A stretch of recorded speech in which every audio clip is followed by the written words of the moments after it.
20세기 초 정신질환의 원인과 치료법을 찾아 헤매던 한 과학자가 있었습니다. 그런데 이 사람 치료법이라며 환자들의 치아를 빼고 편도를 잘라내더니 이젠 장기까지 제거하기 시작합니다.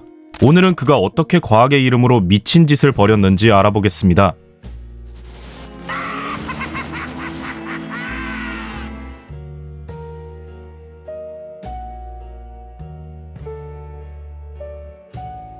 (1900년대) 초 정신질환은 과학계의 가장 큰 미스터리 중 하나였습니다. 정신병원에 갇힌 환자들은 제대로 된 치료법 없이 비참한 삶을 이어가야 했죠. 그런데 이때 뉴저지 트렌턴 정신병원에 헨리 코튼 원장이 등장합니다.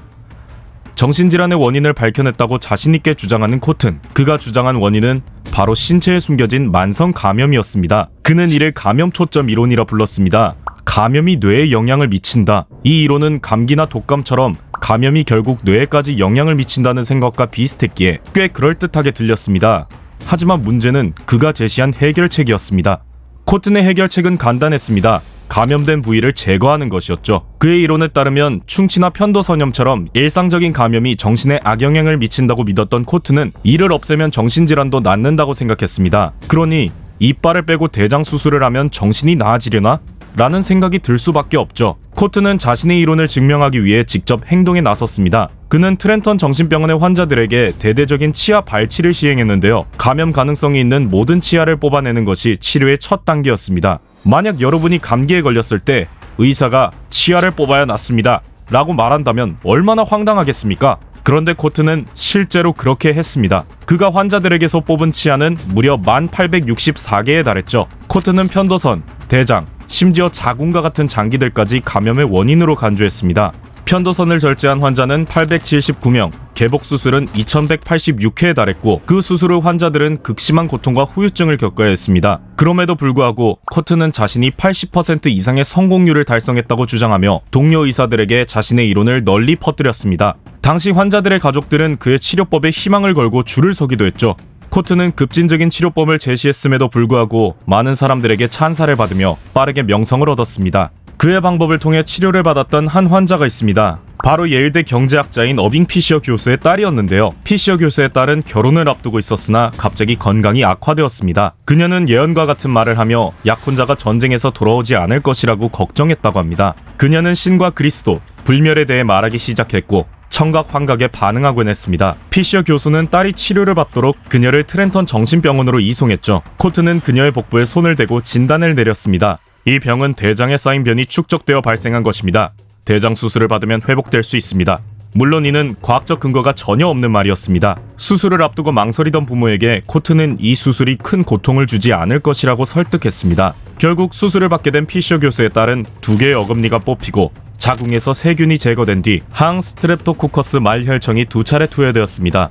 하지만 결국 폐농양에 걸려 사망하고 말았죠. 그의 치료법에 대한 의문이 커지기 시작하면서 1924년에는 헨리 코튼의 스승인 의사 아돌프 마이어가 필리스 그린에이커 박사를 보내 코튼의 연구를 조사하게 했습니다. 그 결과 코튼의 치료법이 과학적 근거가 없다는 사실이 밝혀졌습니다. 실제로 많은 환자들이 수술 후 후유증으로 고통받고 일부는 치료 후 말하거나 먹는 것조차 불가능한 상태에 처하기도 했습니다. 게다가 치료를 받은 환자들 중 3분의 1이 사망했죠. 이런 문제들이 터지자 결국 뉴저지 상원에서도 조사를 시작했죠.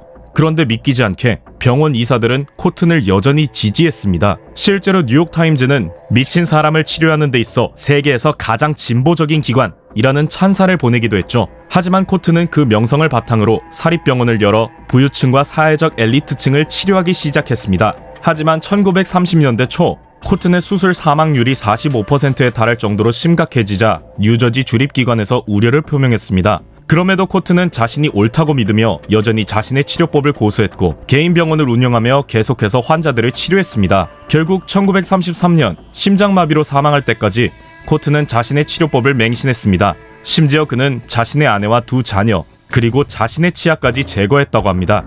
헨리 코튼이 정신병 치료를 위해 장기를 제거할 때 또 다른 광기가 모습을 드러냅니다. 이번엔 정신병을 치료한다고 뇌를 도려내는 미친 과학자가 등장하는데 그는 바로 포르투갈의 정신과 의사인 안토니오 에가스 모니즈입니다. 모니스는 정신질환 치료의 한계를 뛰어넘고자 로보토미, 즉 전두엽 절제술을 고안하게 됩니다. 이 수술은 당시 정신질환 치료에서 큰 논란을 일으키며 과학 역사에서 중요한 장을 차지하게 되었습니다. 1935년 런던에서 열린 한 학회에서 전두엽을 제거한 침팬지가 훨씬 차분해지고 협조적인 모습이 나타났다는 발표를 드린 모니즈는 환자들에게 적용하면 정신병이 치료되겠군 하고 생각했습니다.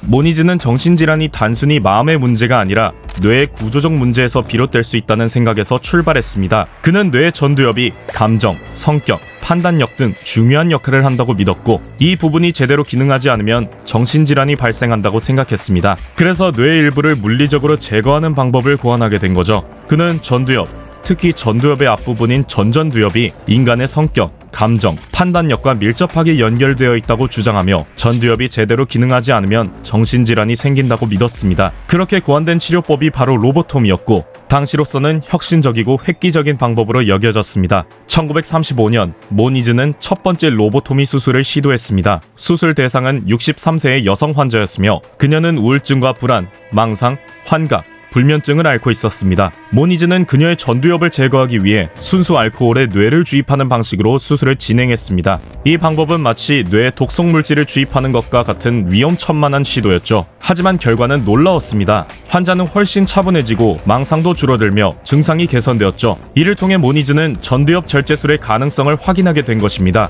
모니즈는 첫 20명의 환자에게 전두엽 절제술을 시도한 결과 7명이 완치되었고 7명이 개선되었으며 6명은 변화가 없었다고 보고했습니다. 그의 수술법은 부작용 없이 획기적인 치료법으로 소개되었고 그는 이를 간단한 수술이며 항상 안전하고 특정 정신질환의 경우 효과적인 치료법이 될 수 있다고 주장했습니다.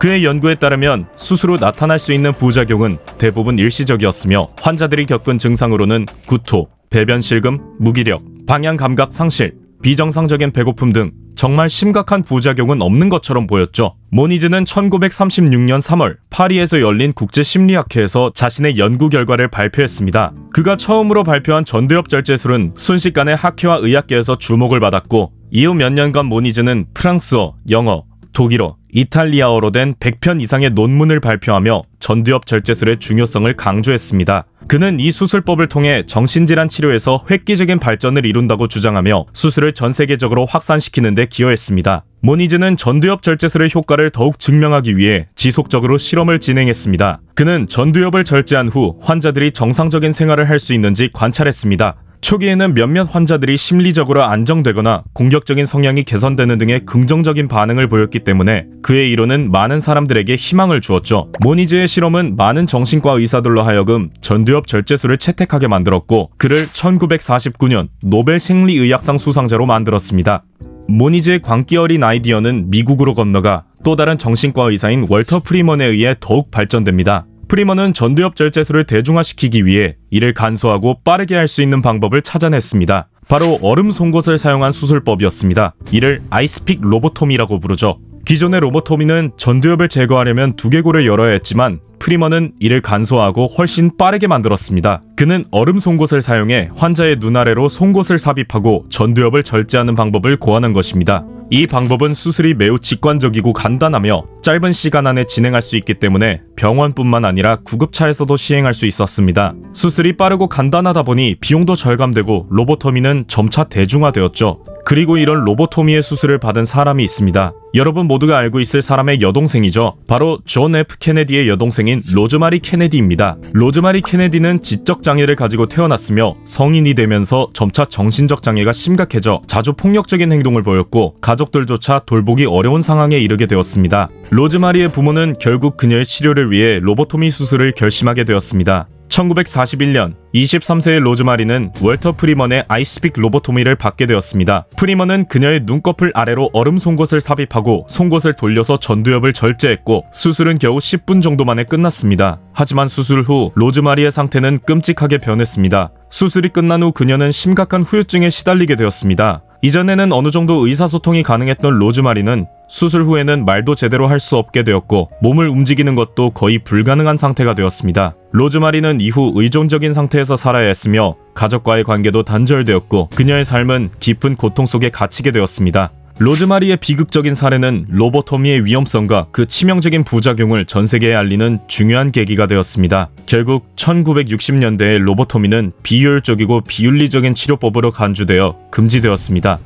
장기를 절제하고 뇌를 도려내고 얼음 송곳으로 눈을 찌르는 행위들이 실제로 진행됐다는 게 믿어지시나요? 치료라는 이름 아래 수많은 사람들이 고통을 겪고 심지어 목숨을 잃었습니다. 당시에는 과학이라 불렸지만 지금 돌아보면 그저 광기에 가까운 일이죠. 하지만 또 혹시 모르죠. 지금 과학의 발전을 위해 힘쓰고 있는 과학자들이 미래에는 그저 광기 어린 미친 과학자로 남게 될지.